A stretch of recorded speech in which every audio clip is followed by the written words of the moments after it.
1968, l'année de toutes les désillusions.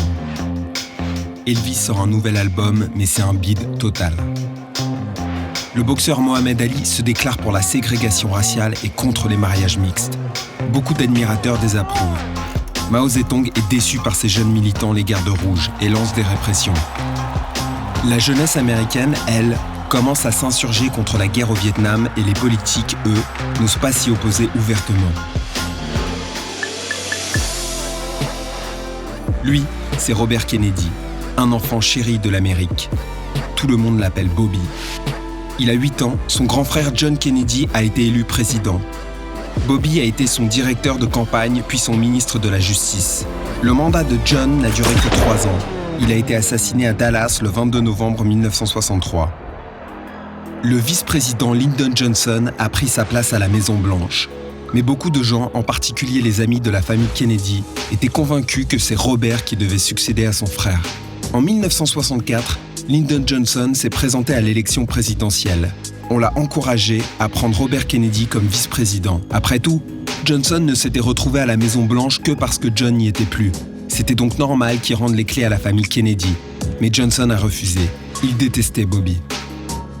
Maintenant, en 1968, le président Johnson décide de briguer un nouveau mandat et Robert Kennedy hésite à se présenter contre lui. Mais pendant que Bobby tergiverse, un autre démocrate entre dans la course, le sénateur Eugene McCarthy. Eugene McCarthy est un peu vieux jeu, mais c'est un homme de principe. Eugene McCarthy n'a jamais aimé les Kennedy, surtout Bobby. Il est prêt à prendre un risque et défier le président Johnson pour devenir le premier candidat opposé à la guerre. Mais pour parvenir à ses fins, il a besoin de soutien de la jeunesse américaine.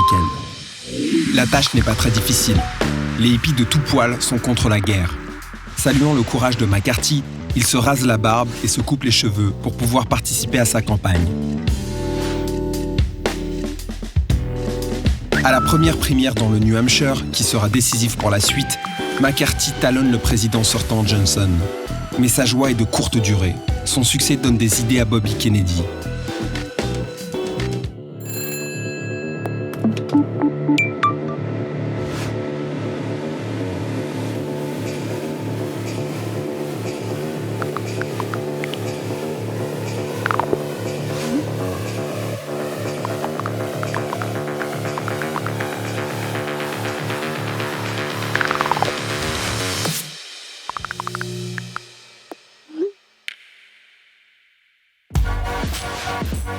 Pour Kennedy, la décision est difficile à prendre.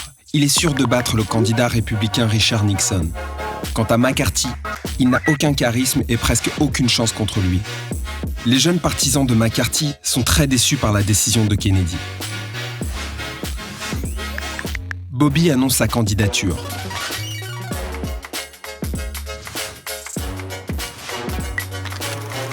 J'annonce aujourd'hui ma candidature pour la présidence des États-Unis. For the presidency of the United States.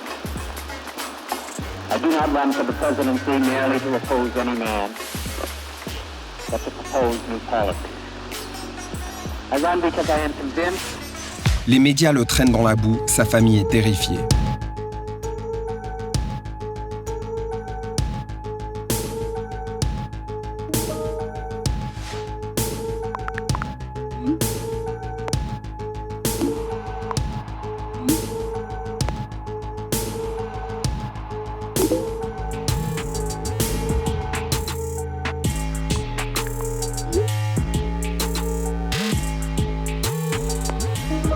Les enjeux sont de plus en plus élevés.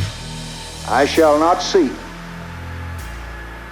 and I will not Je ne accept. solliciterai pas et je n'accepterai pas l'investiture de mon parti pour un autre mandat de président.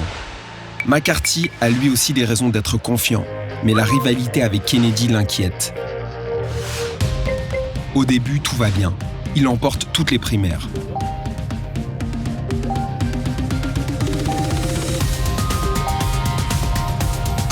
Les célébrités se joignent à sa campagne.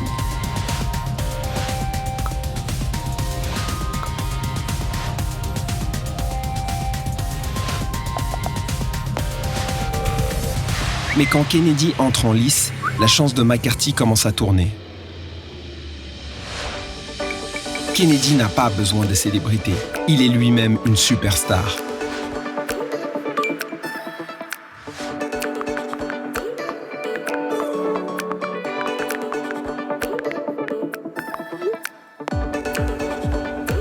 Les primaires les plus importantes approchent. La compétition s'intensifie. Les journaux racontent que c'est Robert Kennedy, en tant que ministre de la Justice, qui a donné l'ordre de mettre Martin Luther King sur écoute. C'est un coup dur pour Kennedy. Il va même jusqu'à refuser de participer à des débats avec McCarthy et perd la primaire en Oregon.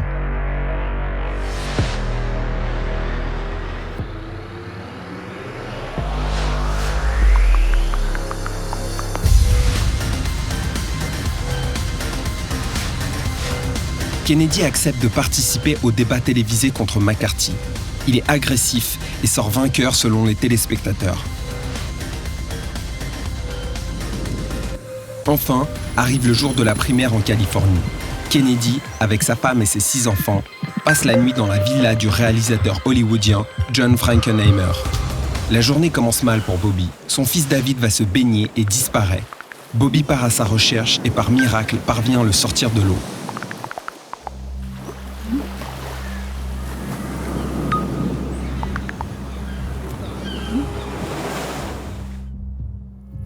Puis les choses s'arrangent. Kennedy remporte la primaire.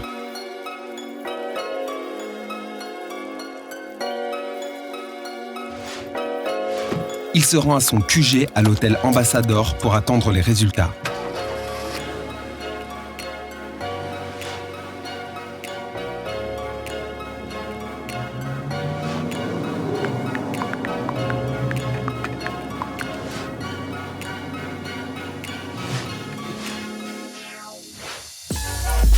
Un grand merci à vous tous et en route pour Chicago, où nous allons gagner. Une journée très éprouvante s'achève. Bobby quitte la salle de réception de l'Ambassador par les cuisines.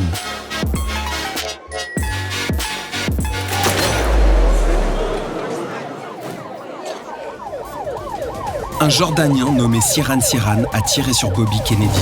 Il meurt à l'hôpital quelques heures plus tard. L'Amérique est en état de choc. Même ceux qui, hier encore, le traitaient de politicien véreux, se sont rendus compte qu'il l'aimait. Bobby incarnait l'espoir. L'assassinat de Bobby Kennedy en 1968 est un exemple de violence absurde qui a changé le cours de l'histoire. 2 mois plus tôt, le militant pour les droits civiques Martin Luther King a été assassiné à Memphis. Le leader de la contestation étudiante Rudi Dutschke a été blessé à Berlin. L'artiste Andy Warhol a été touché par quelques tirs à bout portant presque au même moment que Bobby. L'assassinat de Bobby a profondément affecté cette même jeunesse qui voulait changer la vie politique et mettre fin à la guerre. Bientôt, Hey Jude devient la chanson numéro 1 aux États-Unis. Paul McCartney l'écrit pour consoler le fils de John Lennon, qui vit mal le divorce de ses parents. Mais beaucoup de jeunes Américains prennent cette consolation personnellement. Après la mort de Kennedy, Eugene McCarthy interrompt sa campagne. Le successeur du président Johnson, Hubert Humphrey, est nommé presque à l'unanimité par le Parti démocrate. 50 ans plus tard, la haine continue de tuer. Elle est facile à propager et presque impossible à combattre.